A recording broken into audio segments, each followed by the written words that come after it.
저 영화의 내용이 이렇습니다. 둘이 사랑해서 결혼하고 이제 아이를 임신을 했는데, 아이를 임신하고 얼마 있어서 남편이 이게 회복할 수 없는 암에 걸려 있는 것을 발견을 하죠. 그래서 남편이, 이 남자 주인공이 굉장히 많이 이제 슬퍼하고 고민을 합니다. 그러다가 이 남자가, 이 주인공이 내가 이렇게 있으면 안 되겠다. 태어나는 내 아이를 위해서 무엇인가 해야 되겠다. 그리고 나의 주변에 소중한 사람들을 위해서 무엇인가 해야 되겠다라고 이제 마음을 먹고요. 가장 많이 했던 것이 무엇이냐면 비디오를 찍는 겁니다. 비디오를 찍어요. 그래서 내가 지금 너의 아빠다. 왜냐하면 이 아이가 클 때는 아빠가 누군지 모르니까. 그래서 이제 가령 아이가 3살 때 들을 만한 이야기를 녹화를 합니다. 그리고 5살 때 학교에 들어갈 때, 또 이제 청소년이 됐을 때, 사춘기가 됐을 때, 처음 연애를 할 때, 대학을 들어갈 때, 결혼을 할 때, 아빠로서 해줄 이야기들을 다 이제 녹화를 하고, 이제 그럽니다. 그리고 이제 아이가 태어나는 장면을 일부러 찍어요. 그래서, 야, 네가 이렇게 태어났다. 이렇게 하고, 그리고 이제 아빠의 동화를 이렇게 만들어서 그것을 이제 아들한테 선물로 주고, 그리고 이 아빠는 이제 숨을 거둡니다. 참 슬픈 영화예요. 참 슬픈 영화고, 그러나 많은 것을 생각하게 하는 영화입니다. 저는 오늘 이 영화를 보여드린 이유가, 어떻게 저 남자 주인공이 얼마 남지 않은 인생을 저렇게 만들어낼 수 있었을까에 대해서 같이 생각하는 것으로 오늘 이 시간을 시작하고 싶어서입니다. 이유는 이것인 것 같아요. 자신의 인생의 마지막을 알았기 때문에, 자신의 인생의 마지막 때가 언제일 줄을 알았기 때문에 이 남자 주인공은 하루하루를 정말 의미 있게 살려고, 그리고 그 의미를 남겨두려고 최선을 다해서 살았다는 거죠. 그렇죠? 여러분, 마지막이라는 게 항상 있습니다. 마지막 끝, 이것을 인정할 줄 아는 것이 지혜로운 것입니다. 마지막을 인정하지 않는 사람, 마지막이 없다고 이야기하는 사람의 인생은요, 그 삶은 참 비참합니다. 방종으로 치닫게 되고요, 파멸로 치닫게 되는 경우가 참 많이 있습니다. 그러나 궁극적으로 마지막에 대해서 늘 인식하고 그것을 마음에 품고 있는 사람은 그 인생이 일정한 방향으로 나아가면서 낭비가 없게 됩니다. 그래서 우리가 마지막을 인식하고 사는 것은 우리에게 굉장히 중요한 것입니다. 역사도 마찬가지입니다. 평화의 때도 있지만 그 평화의 때가 영원한 것은 아닙니다. 또 반대로 전쟁의 때가 있지만 전쟁의 때가 또 영원한 것은 아닙니다. 호황기가 있지만 또 호황기가 영원한 것도 아닙니다. 불황기가 있지만 불황기도 영원한 것은 아니죠. 매 시기 매 때마다 항상 끝은 있기 마련입니다. 이것은요, 사실입니다. 그냥 이야기가 아니라 엄연한 사실이에요. 우리는 이런 엄연한 사실을 통해서 내 삶 속에 일어나는 사실들, 역사 속에서 일어나는 사실들, 무엇이든지 항상 끝이 있고 마지막이 있다는 사실을 통해서 우리는 많은 것들을 배워야 하는 것입니다.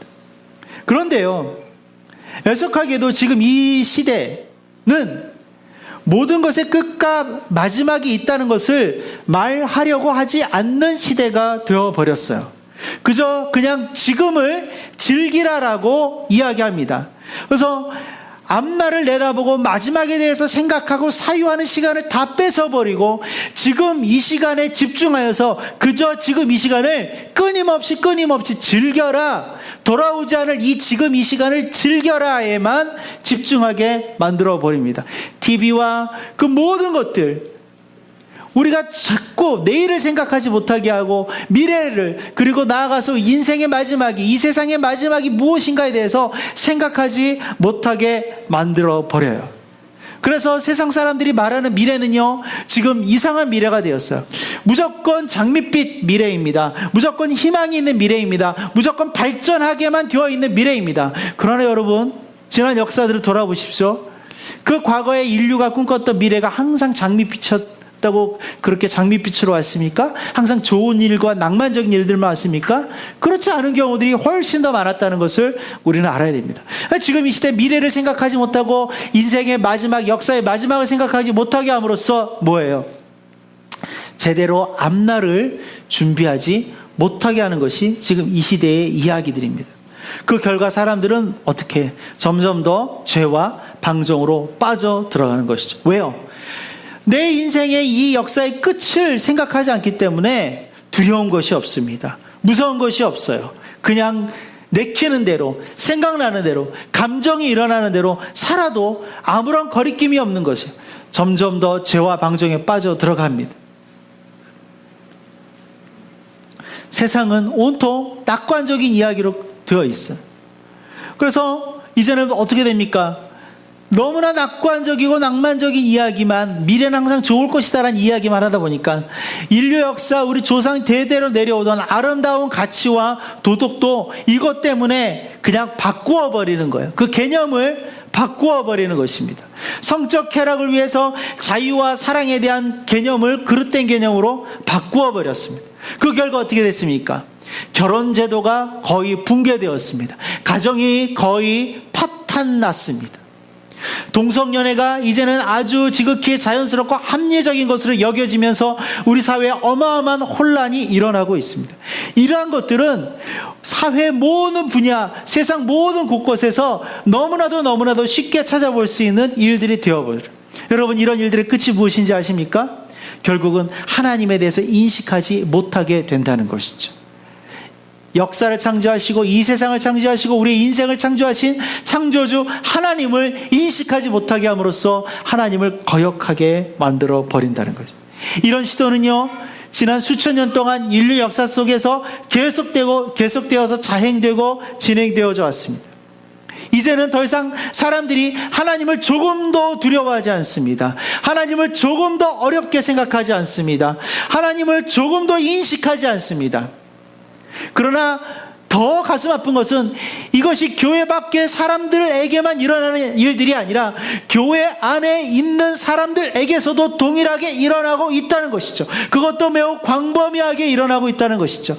교회 안에 있는 수많은 사람들조차도 더 이상 교회 생활은 하는데 하나님을 인식하지 않습니다. 하나님을 두려워하지 않습니다.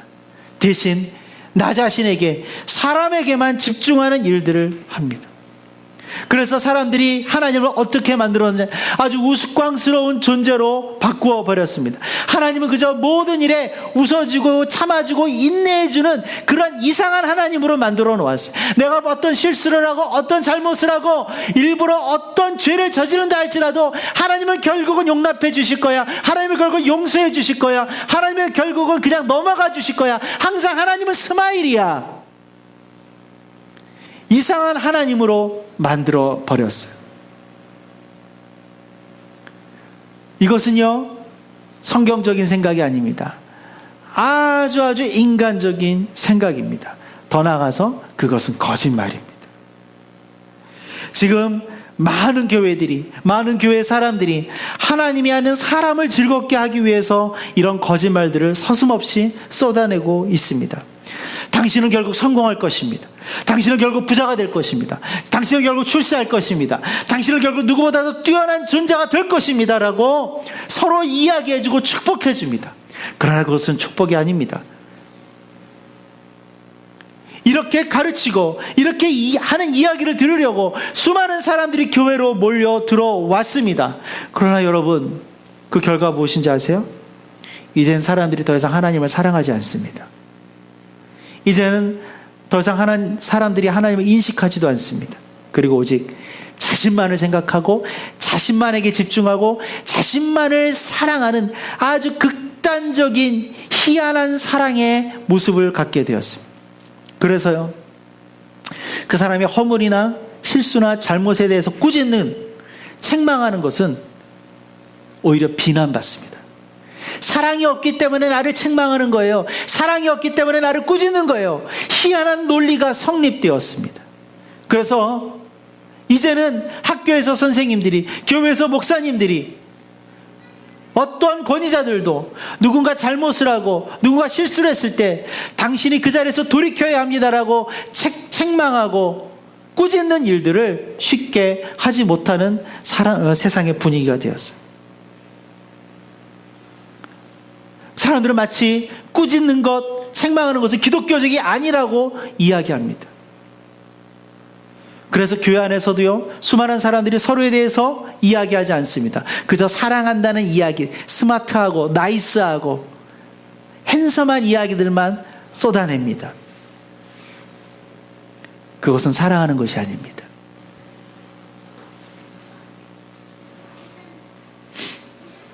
그러한 모습들이 우리 안에 있는 거죠. 그래서 자꾸 번영된 세상을 만들 수 있다라는 거짓된 가르침으로 우리를 충만하게 채워놨습니다.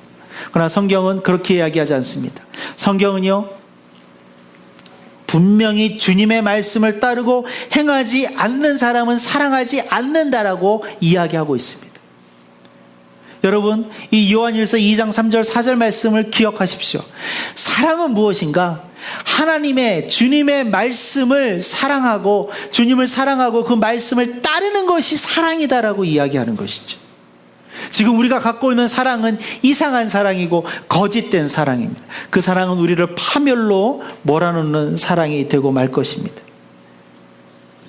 그러나 사람들은 점점 이렇게 변했어요. 사람들은 이제 예수님 만나는 것을 기대하지 더 이상 않습니다. 예수님에 대한 어떤 기대감도 없습니다. 사랑함도 사라졌고 기대감도 사라졌습니다. 이제는 오히려 예수님이 내 삶을 간섭할까 봐 두려워하고 싫어하고 회피합니다. 그렇기 때문에 사람들은요, 더 이상 예수님이 다시 오시는 것을 기다리지 않습니다. 지금 사는 삶이 행복하고 좋고 번영이 되어 있고 모자람이 없는데 왜 예수님이 와서 내 삶을 끝내버리니? 예수님이 오는 것을 기다리지 않습니다. 무엇입니까? 자기 자신과 세상을 너무나 사랑하다가 생겨난 일입니다. 서두에도 말씀드렸죠.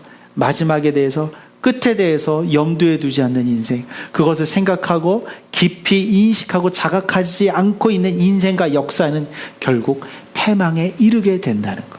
그러나 지금 이 시대는 점점 그렇게 가고 있는 시대가 되어간다. 교회조차도 그렇게 되어가고 있다는 것이 얼마나 가슴 아픈 일인지 모릅니다. 역사도 마찬가지입니다. 이 세상 역사의 끝은 주님이 다시 오심으로 이루어진다고 성경은 곳곳에서 분명히 이야기합니다. 이 세상의 역사의 끝은 꼭 있습니다. 역사의 마지막은 꼭 있습니다. 그 역사의 마지막은 주님의 예수 그리스도의 다시 오심으로 이루어진다라고도 분명히 성경은 이야기하고 있습니다. 그러나 사람들은 그 말을 듣기를 이제는 거부하는 것이죠. 자신을 너무 사랑하기 때문에. 우리가 구원에 대해서 오해하고 있는 것이 있습니다. 구원은 너무나 좋은 것이지만 예수를 믿는 사람들에게 주어지는 것이지 모든 사람들에게 주어지는 것은 아닙니다. 예수를 그리스도로 인정하고 내 삶의 구주로 인정하는 사람들에게 구원이 주어지는 것이지 그냥 모든 사람들에게 주어지는 것은 아니에요.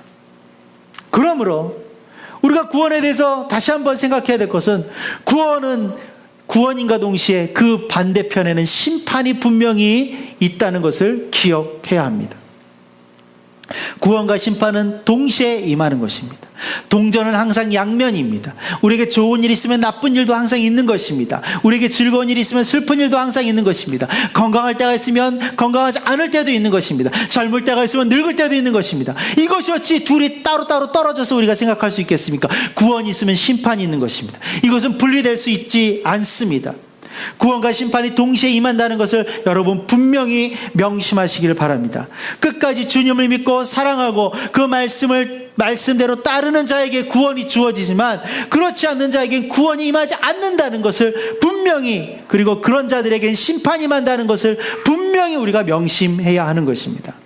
주님께서 잡히시던 밤에 제자들에게 하신 마지막 말씀 중에 많은 내용이 성령에 대한 말씀입니다. 내가 이제 너희의 곁을 떠나가지만 성령이 너에게 올 것이다. 보혜사가 너에게 올 것이다. 너희를 지켜줄 것이고 너희를 가르쳐줄 것이고 내가 너희와 함께한 모든 것을 생각나게 할 것이거든. 성령에 대해서 말씀하셨습니다. 그런데요, 여러분, 예수님이 성령에 대해서 말씀하실 때 이렇게 말씀하신 것을 아십니까? 그가 와서, 성령이 와서 죄에 대하여, 의에 대하여, 심판에 대하여 세상을 책망하시리라. 성령께서 하시는 일 중에 가장 큰 일 중에 하나는 의와 죄와 심판을 분명하게 하신다는 것입니다. 하나님은, 예수님은, 성령님은 그저 우리가 생각하고 우리가 원하는 대로 그렇게 존재하시는 분이 아닙니다. 그러나 지금 세상은 거꾸로예요. 우리가 하나님이 원하는 대로 존재해야 되는데 하나님이 우리 원하는 대로 존재하게끔 그 하나님을 만들어버리고 포장해버리고 희화시켜버렸어요. 하나님을 바보로 만들어버렸어요. 주님께서 역사의 마지막 때에 대해서도 말씀해 주셨습니다.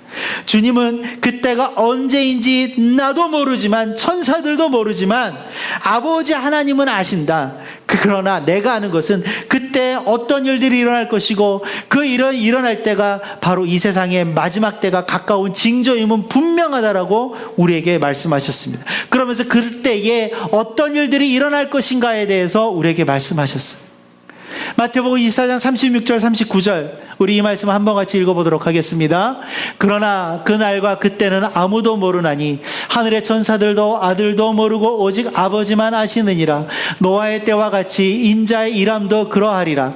홍수전에 노아가 방주에 들어가던 날까지 사람들이 먹고 마시고 장가들고 시집가고 있으면서 홍수가 나서 그들을 다 멸하기까지 깨닫지 못하였으니 인자의 임함도 이와 같으리라. 아멘. 이것이 어찌 노아의 때만 일어났던 일입니까? 지금 우리가 살아가는 이 시대가, 이때가 바로 이런 때 아닙니까?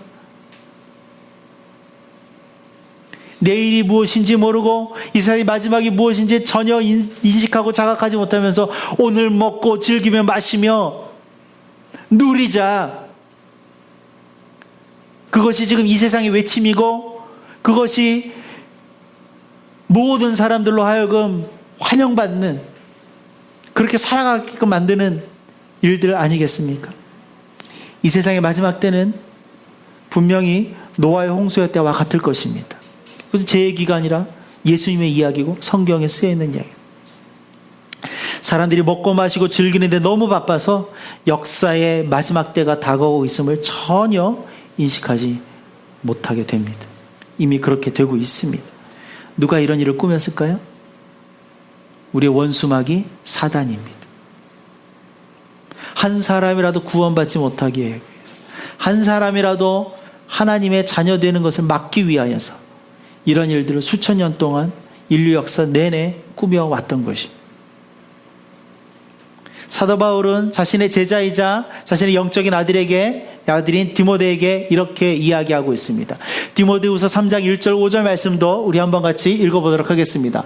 너는 이것을 알라. 말세에 고통하는 때가 이르러 사람들이 자기를 사랑하며 돈을 사랑하며 자랑하며 교만하며 비방하며 부모를 거역하며 감사하지 아니하며 거룩하지 아니하며 무정하며 원통함을 풀지 아니하며 모함하며 절제하지 못하며 사나우며 선한 것을 좋아하지 아니하며 배신하며 조급하며 자만하며 쾌락을 사랑하기를 하나님 사랑하는 것보다 더하며 경건의 모양은 있으나 경건의 능력은 부인하니 이 같은 자들에게서 네가 돌아서라. 아멘. 사도 바울은 2000년 전에 이 세상의 마지막 때에 어떤 일들이 일어날 것인가에 대해서, 그래서 교회가 성도들이 어떤 자세를 취해야 될 것인가에 대해서 그의 제자 영적인 아들 디모데에게 이미 이야기하고 있습니다. 지금의 모습과 정확하게 일치하고 있지 않습니까? 말세의 고통의 때가 이르렀다. 지금이 바로 그 고통의 때인 것입니다. 자기를 사랑합니다. 돈을 사랑합니다. 자랑하기를 좋아합니다. 교만합니다. 서로 비방합니다. 부모를 거역하는 시대가 되었습니다. 감사하지 않습니다. 거룩한 것이 무엇인지 모릅니다. 무정합니다. 원통함을 풀지 아니합니다. 서로 모함합니다. 절제함이 없습니다. 사납습니다. 선한 것을 좋아하지 않습니다.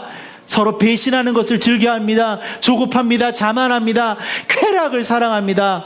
하나님 사랑하는 것은 없습니다. 그런데 마지막 5절 말씀이 저는 더 가슴에 박혔어요. 경건의 모양은 없으나 경건의 능력은 어떻게 한다고요? 부인한다. 경건의 모양은 있으나 경건의 능력이 없다가 아니라 경건의 모양은 있으나 경건의 능력은 일부러 부인하는 시대가 될 것입니다.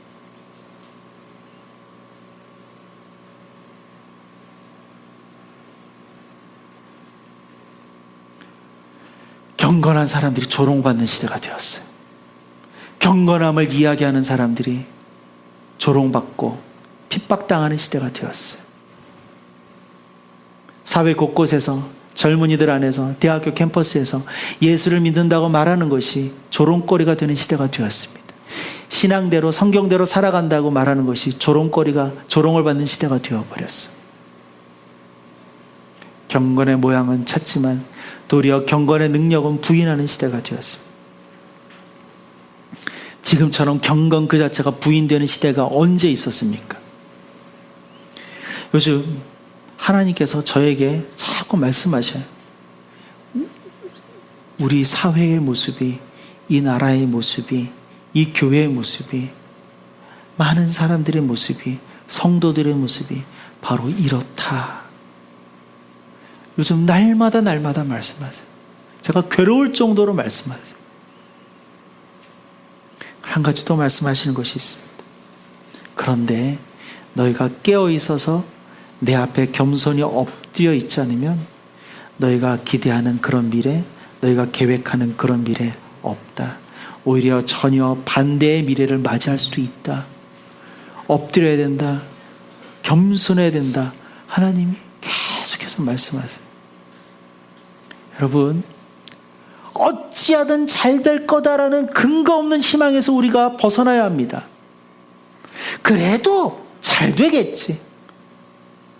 뭐 좀 어려워도 곧 잘 되겠지. 경제가 어려워도 잘 되겠지. 정치가 어려워도 잘 되겠지. 사는 게 힘들어도 잘 되겠지. 왜요? 우린 지난 100년 동안 계속해서 진보해 왔거든요. 그러나 수천 년, 수만 년의 역사 속에서 그 100년, 50년이 얼마나 대단한 시간들이겠습니까? 열심히 살아야 하고 최선을 다해야 하는 것은 분명한 것입니다. 그러나 근거 없이 낙관하고 근거 없이 희망을 거는 것은 그것은 미련한 짓인 것입니다. 모든 것이 안전하고 모든 것이 잘 될 것이라는 근거 없는 희망으로 가득합니다. 그래서 조금이라도 안전에 문제가 생기면 사람들이 부들부들 떠는 거예요. 조금이라도 어려워지면 사람들이 힘들어하는 것입니다. 반대로 충분히 어려워질 수 있고 충분히 힘들어질 수 있다는 생각에 각오가 있으면 이런 일들에 있어서 사람들이 더 도리어 강해질 수 있는 것이죠. 더 지혜로워질 수 있는 것이죠.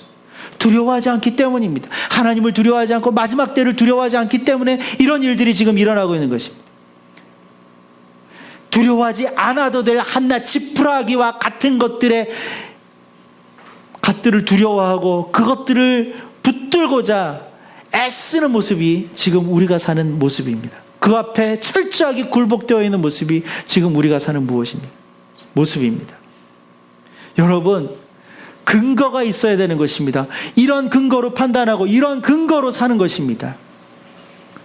제가 근거 없는 희망이라고 했죠.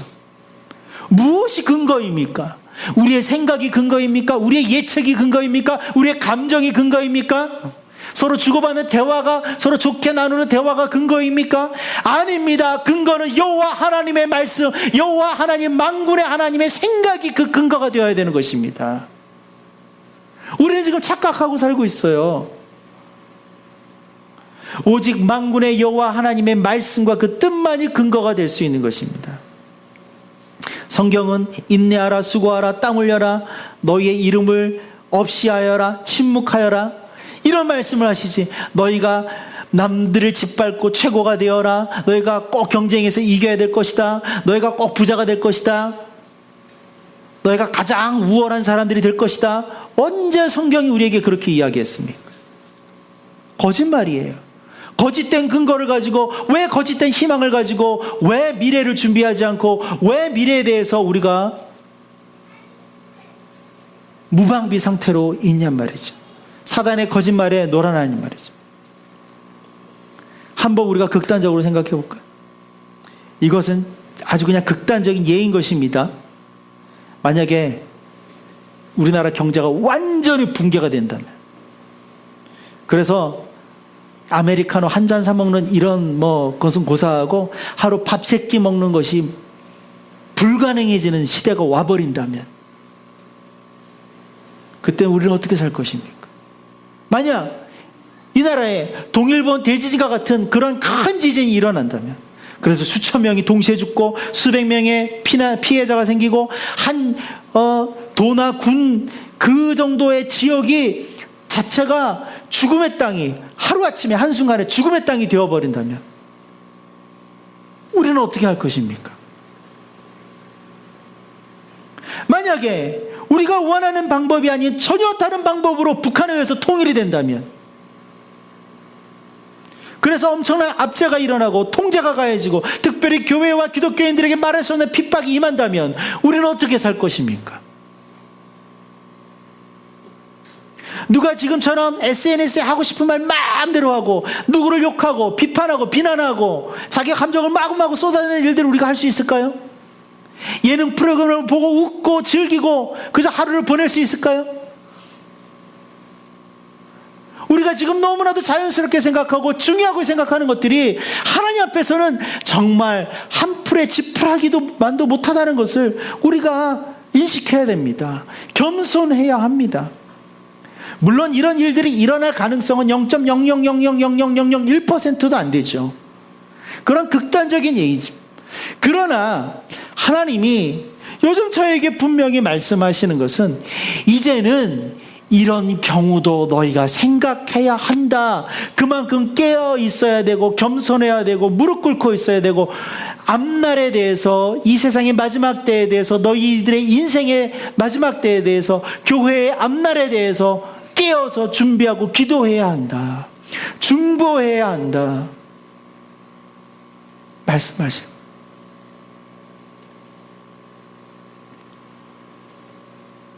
제가 오늘 여러분들에게 듣기 어려운 이야기를 전해서 죄송합니다. 그러나 이것은 제가 하고 안 하고의 문제는 아닌 것이, 제가 이 말씀을 한 달 동안 준비했습니다. 최대한 실수하지 않고 전하려고. 깨어 있어야 합니다. 아멘. 깨어 있어야 됩니다. 주님만 바라봐야 합니다. 더 이상 무엇을 먹을까, 무엇을 마실까, 무엇을 입을까, 이런 데에 필요 이상의 에너지를 낭비하지 않아야 합니다. 바로 지금부터, 오늘부터 주님께서 우리의 삶에서 무엇을 기뻐하시고 원하시는지에 대해서 집중해야 합니다. 성경을 읽고 또 읽고 상고하고 또 상고하십시오. 세상의 법칙이 아니라 하나님의 법칙대로 살아가야 합니다. 모든 가치에 대한 개념부터 재정립해야 됩니다.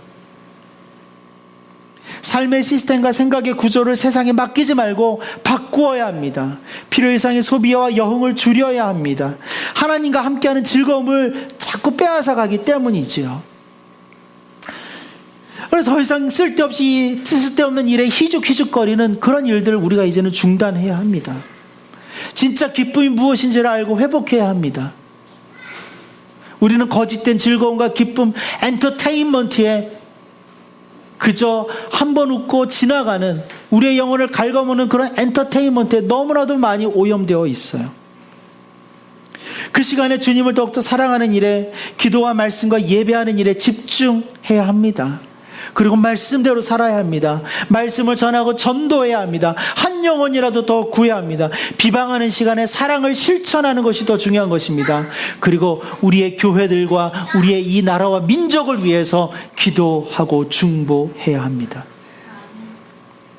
여러분, 왜 하나님께서 우리 교회에게 세상사의 언약의 증거로 세워주셨다고 말씀하셨을까요? 창세기 9장 13절.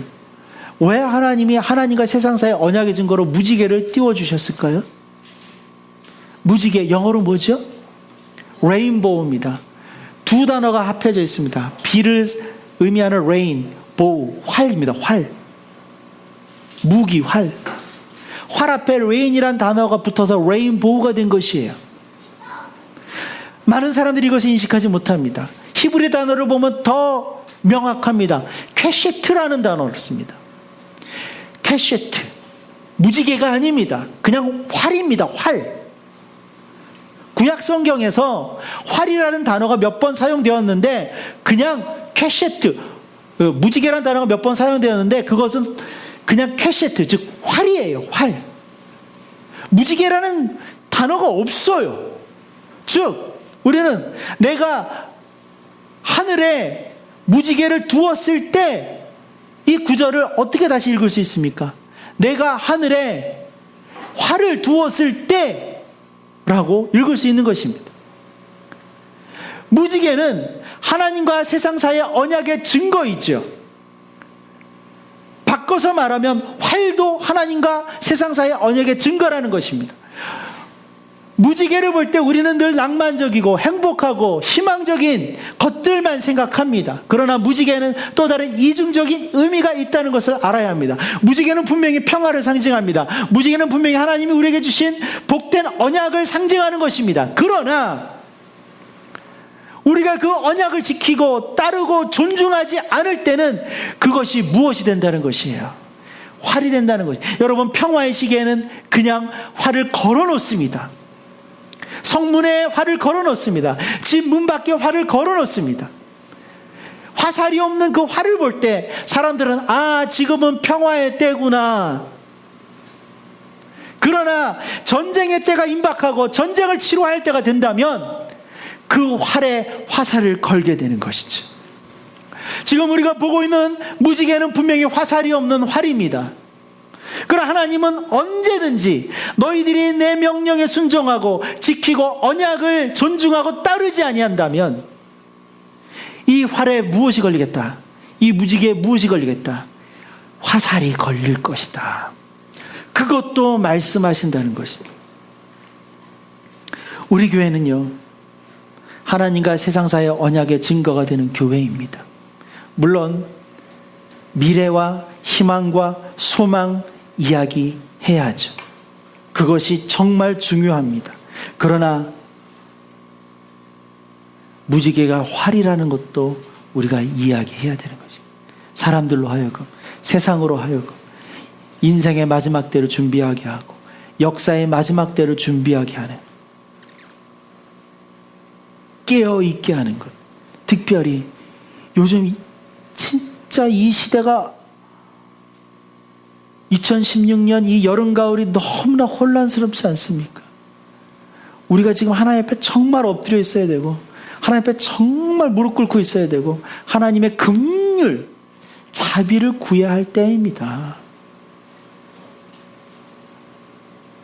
우리가 그 활을 보면서 주님, 여기에 화살을 걸지 말아주세요 라고 우리가 기도해야 될 때고 그것을 사람들에게 말해야 될 때입니다.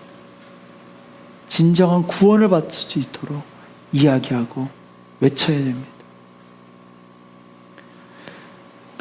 요즘 하나님이 정말 그래야 될 때라고 저에게 너무나 강하게 말씀하세요. 제가 힘들 정도로 말씀하세요. 어찌할 바를 모를 정도로 말씀하세요. 여러분, 하나님과 세상의 사이에 언약의 증거로 제대로 걸려있는 무지개가 됩시다. 하나님과 세상 사이에 언약의 증거로 제대로 걸려있는 활이 됩시다. 아멘. 주님을 더욱 사랑합시다.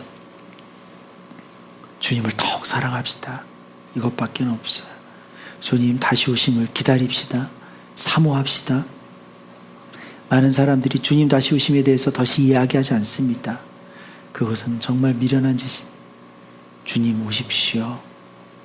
내가 깨어 맞이할 준비를 하고 있겠습니다. 기도하시고 그렇게 살아갑시다.